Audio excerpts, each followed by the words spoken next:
Muito bom dia, maravilhosa, querida, ungida, chamada por Deus para viver e caminhar pela fé e andar no seu espírito, para viver na comunidade dele, que é a sua igreja, o seu corpo, e para caminhar em amor e em missão representando Deus no mundo. Amiga, hoje o nosso Blast veio novamente de pedrada e eu não consegui nem falar mais de um versículo nesse áudio que eu vou mandar para você hoje, porque foi muito pesado assim as coisas que ele falou e eu separei um versículo por áudio que vai ser o áudio que eu vou te mandar hoje e mais os dos próximos dias.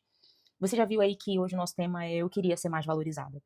Acho que todo mundo, amiga, já teve aquela sensação de, poxa, eu tô fazendo tanto pelos outros, parece que ninguém percebe. Eu tô ajudando, servindo, me dedicando e parece que as pessoas não reconhecem. Na essência, todas nós, tanto no contexto da igreja, quanto no contexto da família e de outras interações sociais que a gente tem, todo mundo quer ser valorizado. Essa sensação é uma sensação mais comum do que a gente imagina, mesmo que as pessoas não reconheçam. Mesmo que a pessoa diga, não, eu tô na igreja e tô fazendo para Deus, não tô fazendo para ser valorizada, não tô fazendo para ser reconhecida. Na essência, todo mundo quer ser valorizado e todo mundo quer ser reconhecido. E o apóstolo Paulo, amiga, ele está trazendo aqui uma construção de raciocínio que eu quero que você pegue isso. Ele começa no versículo 9 falando sobre uma vida transformada que se expressa por um amor sincero, né? Ele fala um amor não fingido. E depois no versículo 10, que é o versículo que a gente vai tratar hoje, ele está falando sobre como a igreja se relaciona, que é como uma família. Depois ele vai falar sobre dedicação e serviço e por último sobre perseverança nas dificuldades e oração. E no dia que a gente for falar da oração, tu põe o teu capacete, tá? Porque eu já estou aqui com o coração aquecido só de pensar. Romanos 12:10 diz assim: Amai-vos cordialmente uns aos outros com amor fraternal, preferindo-vos em honra uns aos outros. Ele está dizendo, amiga, na essência, trate a igreja como uma família. A igreja não é um ambiente de consumo. A igreja não é uma experiência. A igreja não é um lugar no qual eu vou para receber alguma coisa. A igreja é uma família. A igreja é a família de Deus. Porque ele está dizendo assim, não, amai-vos e cordialmente uns aos outros com um amor fraternal. Essa palavra que ele usa aqui é para falar sobre afeição familiar, é uma palavra do grego, em que o apóstolo Paulo usa para falar sobre como que ele espera, como que Deus espera que os cristãos se tratem nessa irmandade. A palavra aqui é philos. Né? Tinham muitas palavras para falar sobre amor, né? Tem amor eros, de onde vem o erótico, tem o amor ágape, que é o amor que envolve entrega, tem o amor filos, que é o amor entre irmãos. Então é exatamente isso que ele está falando, amiga. Depois ele vai dizer, ó, toma a iniciativa de honrar. Ele está dizendo, preferindo-vos em honra uns aos outros. Ele está usando aqui um verbo no grego que significa ir na frente. Paulo está dizendo, não espera ser reconhecido. Em vez de esperar um pedido de desculpa, um elogio, um gesto de carinho, faça isso pela outra pessoa. Olha que loucura, amiga, a ótica do evangelho, a lógica do evangelho. Como o evangelho é diferente de qualquer coisa que a gente conheça no mundo. Se você ouvir qualquer guru da internet, ele vai dizer, seja recíproco, só faça por alguém o que essa pessoa está fazendo por você. E o evangelho vai dizer, o que você precisava receber, você já recebeu de Cristo, Cristo já fez por você. E porque Cristo já fez por você, você pode fazer pelas outras pessoas. Você não precisa esperar que a pessoa faça por você. Porque você está respondendo ao que Cristo fez e não ao que a pessoa fez. Apesar do contexto, amiga, ser aqui sobre a igreja, vamos trazer para dentro da sua casa. Às vezes, na sua relação com o seu cônjuge, com o seu marido, você está naquele joguinho, sabe? De só vou fazer se ele fizer. Não é isso que a Bíblia diz, minha amiga. Desculpa, eu sei que é duro. Porque a gente foi criada com essa mentalidade ocidental do século XXI, da pós-modernidade, de só faça se fizerem por você. Precisa ser 50-50. E Jesus está dizendo aqui, por meio da boca, da pena do apóstolo Paulo, ele está dizendo, eu já fiz por você. E porque eu fiz por você, você pode preferir ao outro em honra. Você pode se antecipar ao outro em honra. E depois ele vai dizer, nesse mesmo texto, né, essa lógica de troca a competição pela celebração. E aqui, qual é o ponto? Na sociedade romana, as pessoas disputavam muito por honra, por status.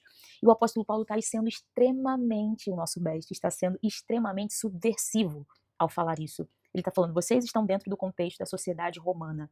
E a cultura local empurra vocês para a competição. A cultura local empurra vocês para só façam se fizerem por vocês. Só façam coisas que sejam recíprocas. E eu não estou dizendo com isso, amiga, que você tem que ser besta, sabe? De estar numa relação em que a pessoa tá te pisoteando. Não é isso. Mas existem relações que são saudáveis, mas que a pessoa não tá entregando o que você esperava.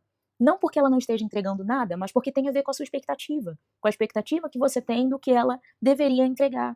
e, consequentemente, nunca é o que você espera. Porque a expectativa é algo que não tem como ser alcançado, porque é uma coisa que está dentro de você e que só você sabe, que o outro não necessariamente sabe. E aqui ele está falando sobre esse contexto da sociedade romana. Na sociedade romana, a honra era um bem limitado. Então, somente algumas pessoas tinham acesso à honra, ao prestígio, à influência, porque isso tinha a ver com aquela posição da pessoa, tinha a ver com riqueza, com posição social, com cargos, com discursos públicos ou até com obras que essa pessoa fizesse. Então, receber uma honra significava como se você estivesse subindo, ascendendo nessa escala social. E o apóstolo Paulo bota o capacete na tua cabeça aí, que o nosso best vai dizer, preferindo-vos em honra uns aos outros. Ele tá propondo uma inversão dessa lógica. Ele está propondo uma inversão dessa cultura ao redor. Ele está dizendo, amiga, ao invés de perguntar como eu posso ser reconhecida, ele está dizendo, pergunta como que eu posso demonstrar honra ao outro.